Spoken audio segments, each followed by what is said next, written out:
Hej med dig, Camilla Nyman her. Det her er en lille serie af videoklip i december måned, hvor jeg smider forskellige input ind til jer, som jeg har en fornemmelse af er relevante for rigtig mange af os.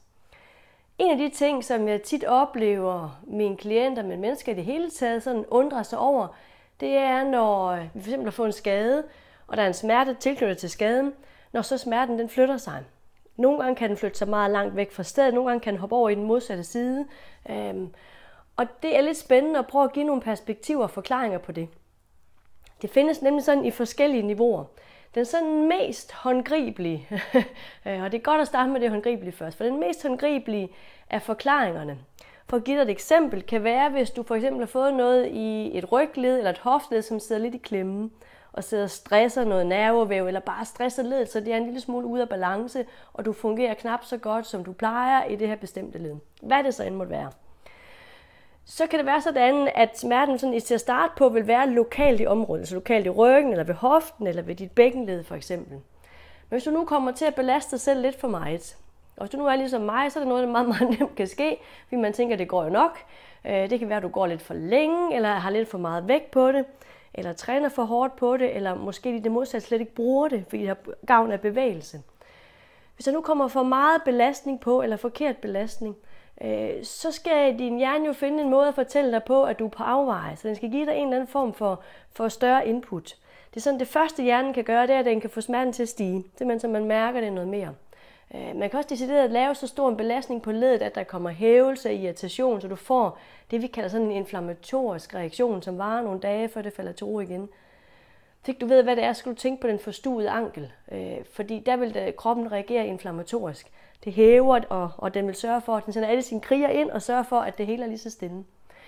Men den kan også finde på at gøre det i din krop, at hvis der nu kommer for meget stress på området, så kan den slet ikke finde ud af, hvor den skal sende smerten hen. Så laver den det, vi kalder refereret smerte. Det vil sige, at der er noget galt et eller andet sted her i den her plet, men fordi der kommer for kraftig stimulus på, så vil den sende smerten længere ud i systemet. Så det kan være, at den oprindelige mekanisme sad i ryggen, men du faktisk mærker dine smerter ned omkring knæet eller i underbenet.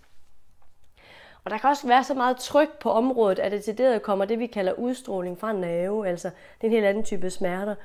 Så er det ikke refereret smerte, men så er det sådan noget radikulær smerte og radikulopati ligefrem. Det er et ord, man bruger, hvis det begynder at sove og prikke og stikke og snurre. Så du kan nok høre, at det er lidt kompliceret, det her. Så det er faktisk rigtig sjældent, man har ondt et eller andet sted. Det er en eller anden helt specifik dims, og det er bare lige der, case closed. Ikke? Altså, det er faktisk sjældent. Det er meget ofte, at kroppen laver nogle numre med at sende smerten længere ud, eller forstærke den, eller få den til at hoppe en region over, så man for eksempel mærker noget i ryggen og i sin store tå. Og det er jo stadigvæk sådan inden for det håndgribelige. Så er der den helt uhåndgribelige forklaring, når smerten de flytter sig. Jeg hører nemlig jævnligt, at folk kommer med at have kraftige symptomer i den ene side, som kan fx være det højre knæ og den højre hofte, eller hele højre side.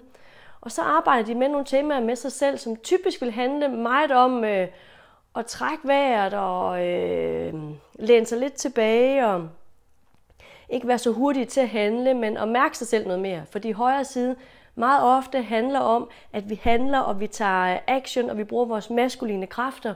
Og især hvis det er fra ryggen og ned, så det sådan er benet, så det er vores afsæt i livet, altså vores handling. Så oplever jeg nogle gange, at når nu man så får kigget på det her og får indset det, og nu siger jeg fikset det, men forbedret det til et eller andet niveau, hvor der kommer meget mere ro på, så har man egentlig fjernet den der forværing, hvor vi var for meget i vores ego, og vi handlede. Og i det øjeblik, vi så står neutralt, så det næste skridt vil jo være at få sig selv mere med på et dybere plan. Så er vi fat i venstre side, som er sjælens side. Og der ser jeg nogle gange, at smerten simpelthen springer fra den højre side og så til den venstre. Så i gamle dage, der undrer jeg mig, at de kommer og sagde, nu er det, jeg havde i højre gået i venstre side. Men nu om dagen, så tænker jeg, at selvfølgelig vil det være sådan, hvis vi når til det punkt, hvor vi får fikset vores evne til at handle og agere fremad og tør være mere i os selv, så vil det næste skridt komme, det er at turde lave forbedring og virkelig få sjælens og vores eget lys, den nære kontakt til os selv og tilstedeværelsen i nuet og få det frem som det næste, som den egentlige forbedring. Nogle gange så er det jo sådan, at med de her symptomer, vi får i vores fysiske krop, at så er det ren mekanik. Så man ligger folk ned på briksen og tester de her knæ, så er der noget. Noget, der er modstand på, noget, der går i klemme, eller noget, der gør ondt, hvis man lægger belastning på. Og så er der noget fysisk at gøre. Andre gange er historien anderledes. Der ser jeg faktisk folk, der kommer ind, at vi kan brække rundt i dem i ender og kanter. Man finder ikke nogen ting, men smerten er der alligevel. Hvis man skal give en forklaring på det, så kan man sådan se det i 3 niveauer. Hvor det midterste niveau, det er den fysiske krop. Og den giver nogle symptomer. Så vil det være sådan, hvis du har den fysiske krop, og du har nogle symptomer fra den, og det har stået på i lang tid, så kan man få det, der hedder en overbygning. Og det vil de fleste sådan i et etableret system operere med. Altså så kigger man efter, om man er blevet stresset, om hjernen laver numre, fordi man har haft det her problem for længe. Så det er noget, jeg ved, som vi kigger efter i et etableret behandlersystem.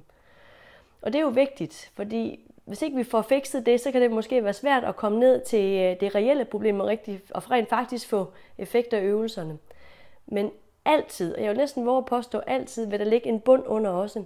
Så det fysiske problemer, det hjernen kan finde på at lave, men også i bunden kan man så snakke om, hvorfor kom det? Sådan i store træk, en lidt større baggrund, en lidt større forklaring med det. Til dem af jer, der fulgte med lidt tid, så et godt eksempel på det kan være en historie, jeg har fortalt om mit knæ. Den ligger ude på min blog på min rygside, aarhusrygspecialist.dk. Fordi der ligger altid en bund, en grundlæggende forklaring, som har med lidt større perspektiv at gøre. Og så kan de fysiske smerter komme, og så kan der komme den mentale overbygning. Så er vi sådan lidt tilbage til sind og krop og, sjæl, krop og sindsplan, at vi igen har de her 3 ting at gøre med. Og der, hvor der er noget fysisk og konkret, hvis man finder noget, man tester de her knæ eller rygge, og man finder noget konkret, så vil der altid være noget fysisk at gøre. Og der vil altid være noget med at styre den mentale del også, fordi den får det bare til at gå stærkere, hvis man hjælper sig selv på den front. Og så gælder det om at få bundtrækket med, hvorfor kom det her? Fordi ved man nu det, så er der større sandsynlighed for, at man sørger for at få effekt ved det, vi gør, og at det ikke kommer igen. Eller større sandsynlighed for, at vi får effekt, og der ikke kommer et nyt problem, som bare vil give os den samme information. Og nogle gange så er det sådan, at folk kommer ind og siger, at de har ondt et eller andet sted, og så er der bare ikke noget at finde, så man tester, man brækker, man rykker i det. Smerten er den samme, så informationen er den samme, men der er ikke noget fysisk at se. Og så, så er man lidt på den som fysioterapeut, fordi når der ikke er noget på kropsplan, når vi kan ikke lave nogle øvelser, så ryger vi lidt ud i sådan nogle kroniske smerter og uforklarlige ting, og det er her, folk bliver sendt rundt i systemet.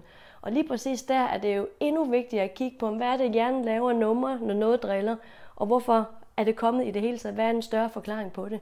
Ligesom med hende, jeg berettede om med de her knæ, hvor det gik fra den højre til den venstre side, og man ikke kan teste sig frem til noget, men selve arbejdet med sig selv egentlig har gjort den store forskel. Jeg håber, jeg alligevel, og på trods af, at jeg snakkede lidt tid nu, fik kringlet det hele sammen, så det giver en lidt større forståelse, en større mening. Det var lidt mere over i det spirituelle og knap så konkrete. Hvis du mest er til det konkrete, skal du kigge lidt tilbage i december, så har jeg et par videoer om noget med ondt i nakken og puder og dårlige rygge og rigtige sidestillinger. Rigtig god søndag til jer alle sammen. Hej hej.